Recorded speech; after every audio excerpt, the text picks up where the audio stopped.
Hello, I wanted to create a little video in week 7 to talk about this final activity that we're going to work on in the course before we put our materials together into the portfolio. And this activity is designed to follow up on the syllabus activity from week 6 and start to develop a course structure. So start brainstorming some types of activities that you might put in and to think about, again, backwards design. And we studied that a little bit in week 1, if you can remember way back then.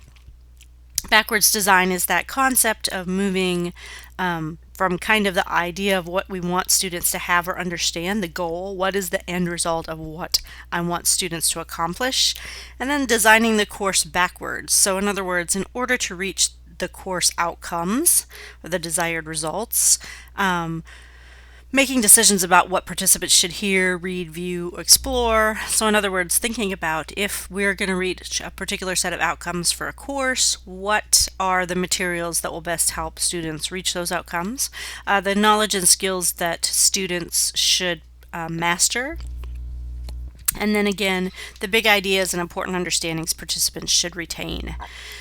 So what we'll do in week 7 is apply those kinds of backwards design concepts to the course that we're designing. Some of you have a course you've probably already taught that you can work on designing for the online structure. Some of you will be designing something from scratch. So if you are a current teacher who is working on putting a course online that you've already taught face-to-face, I'd like you to go ahead and create a course template for the full 16 weeks of your course. So in other words, you're just translating or transferring the course that you already teach into an online format. How will the instructional materials or activities that you use change? How might the assessments change to meet the objectives for the course? If you're new to teaching, then I'd like you to create a template that is about half of that because you're designing kind of a course structure or sequence from scratch. So you'll use this template, and in lieu of having a course that you've already taught, I'd like you to just plan 8 weeks of a Rhetoric 1311 class. Or if you have already created a syllabus or a structure for a different course, you could do a different course, and then you might need to find objectives for that course or make objectives yourself. And if you're thinking about a different course, let me know. But if you're starting just with a 1311 course, so the first week or the first sequence of the Rhetoric program here at UALR, you can start with the WPA outcomes. And these are them kind of laid out. And I have this structure set up for you, so if you want to go back at the end and kind of see if you're assessing these things in various weeks of your program, that's fine. But in backwards design, what you'll do is kind of to just start thinking about reaching these outcomes through filling in these tables in the weeks that you want to do them. So I'm just going to walk you through an example of what backwards design might look like to get you started with this assignment. So let's say that you have a course where you're going to do 3 main essays. So in the first 8 weeks, which is the first half, you're probably going to get through 1 and possibly 2 of those essays. And then you might have the third essay and a portfolio in the second 8 weeks of the class. So what I do when I start out to plan is think, okay, I have 8 weeks. I'm going to have them do 2 activities in 8 weeks. So that's basically 4 weeks per activity. So the first 4 weeks we're going to spend working on essay 1. The second 4 weeks we're going to spend working on essay 2. So what do I want them to accomplish with essay 1? Well, let's say essay 1 is that narrative that you started working on in week 1 when you put together your accessibility plan. So what objectives did that week 1 accessibility plan have in place? Okay, we're going to take those course objectives that we copied from that first week activity and put them at the top of this weekly plan, just to kind of get us started with backwards design and thinking about how we're going to incorporate this into weekly assignments. So one of the narratives or the objectives we want them to do is understand the narrative genre. So I'm going to copy that down into the objectives. That's going to be my first week 1 objective. I want them to write for an audience of their peers who will read the materials online. I want them to do that in week 1. And I want them to demonstrate the relationship between their experiences and their beliefs. So I'm going to put that in for week 1 as well. Those are going to be my 3 kind of objectives, and I'm going to handle week 1 that are going to lead us back to here, and then this eventually ties us back to the course level objectives.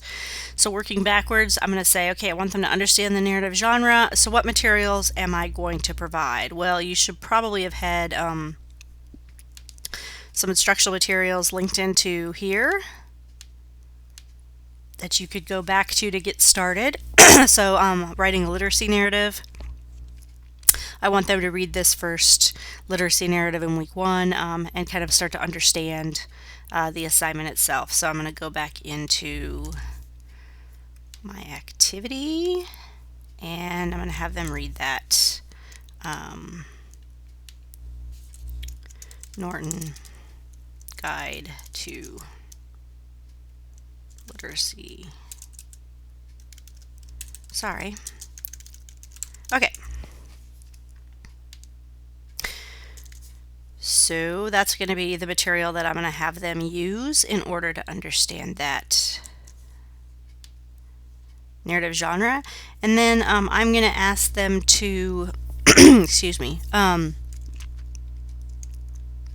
post to the discussion board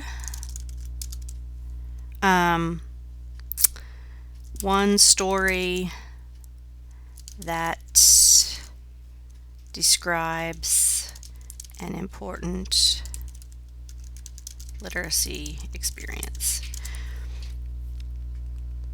Okay, so that discussion board, I'm going to call this discussion board number 1. And I'm going to title that literacy experience. So now you don't necessarily have to fully develop the assignment sheet for this at this time. You'll just know that, okay, in week 1 I'm going to do this after they've read this to meet this objective. So this chart just helps you kind of lay out, I think this is what I want to have them do to try to go back to those overall objectives. So they're going to write for an audience of their peers who will read their materials online. That's going to be that same thing. And I'm going to have students read and respond to the discussion board posts with connection. Let's put that there for right now. So basically this is going to be their initial post. These are going to be their follow-ups. So these are going to be responses to discussion board. At least, let's say I'm going to have at least 3 or whatever your discussion board policy was from the discussion board activity that we did. And then I want them to work on demonstrating the relationship between their experiences and their beliefs. Maybe after they do that, I'm going to have them, same reading, I'm going to have them maybe in a separate discussion board, have them discuss how their literacy experiences led them to develop rules about writing. So I'm going to call this discussion board number 2, rules about writing. So a lot of times, for example, we have a teacher that grades us harshly on one element of writing, and then we end up developing kind of rules based on the grading that that instructor did. So I want the students to talk about rules about writing, and then I'm going to have them respond to those as well. So my first week we're just going to talk about understanding the narrative genre, and they will demonstrate their understanding by posting a story to that, and then they're going to, from that story, develop kind of meta-analyze or narrate their belief structures about what rules about writing are. So I'm blending kind of some grammatical rules with kind of this narrative to hit on 2 cylinders there with that. So I'm going to do one more week just to walk you through this, but if you feel like you're comfortable with this now, you can stop the video and go ahead and start working on your materials. So let's say that in week 2, I want them to edit their narratives based on feedback for others. That's going to be one of the objectives. I'm actually put that in objective number 2 because I'm also still working on understanding the narrative genre. I don't think based on just one reading, students are going to be able to understand it. So we're still going to work on that objective in week 2. And then I also want them to start to identify and interpret relevant secondary sources. So maybe in week 2, the materials I have them read are going to be the assignment sheet for the first essay. And I haven't created that, obviously. I would create that. And I might have another essay, a literacy narrative essay that I link in here. And I'm not going to go find one online right now in the instance of time, but maybe I give them another sample here. And then the assignment that I have them do is going to be another discussion board. It could be an individual assignment activity that analyzes how the literacy narrative that they read compares to their own. And that's going to be, let's say I call that activity 1.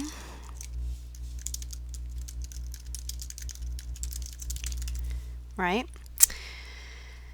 And then maybe in the second one, what I do is I go back up here and they've kind of talked about a story that describes the important literacy experience. I want them to the materials are going to be their discussion board post from week 1. So we're using their materials, just like Warnock indicates, as the text for the class. And then the assignment is going to be expand that story into at least a 2-page narrative in the assignment sheet. So what this is going to do is they're actually going to be building from a discussion board that they did in week 1 into the draft for their first essay. So we're incrementally moving them in the steps of developing based on the feedback that they receive from students to expand that story into the start of their essay. They're taking bites of the elephant, so to speak. So in the notes, I'm going to call that draft 1 of the first essay. Right? So slowly building, thinking about it in pieces, thinking about taking these objectives that link all the way back up to here and breaking them down. How can I get them to do this? What is the specific materials that will help them do that? What is the very specific assignment where they could demonstrate this objective? And then what will I call that? Or you could add any notes in here that you want that help you develop that further as you think about just putting the pieces of your course into place. Again, this is pretty general, like you're not going to be creating your assignment sheets, like I said, specific assessments or quizzes if you have those in there. This is just kind of to start building out and thinking about that backwards design as it relates to a course schedule that goes along with your course syllabus to further flesh that syllabus and the course out a bit more. If you have any questions, please let me know. I hope this little demonstration helps you, and I look forward to reading your course designs. If you have any questions or like me to look over them as you develop them, please just send them to me through email. Thank you very much. Have a great weekend.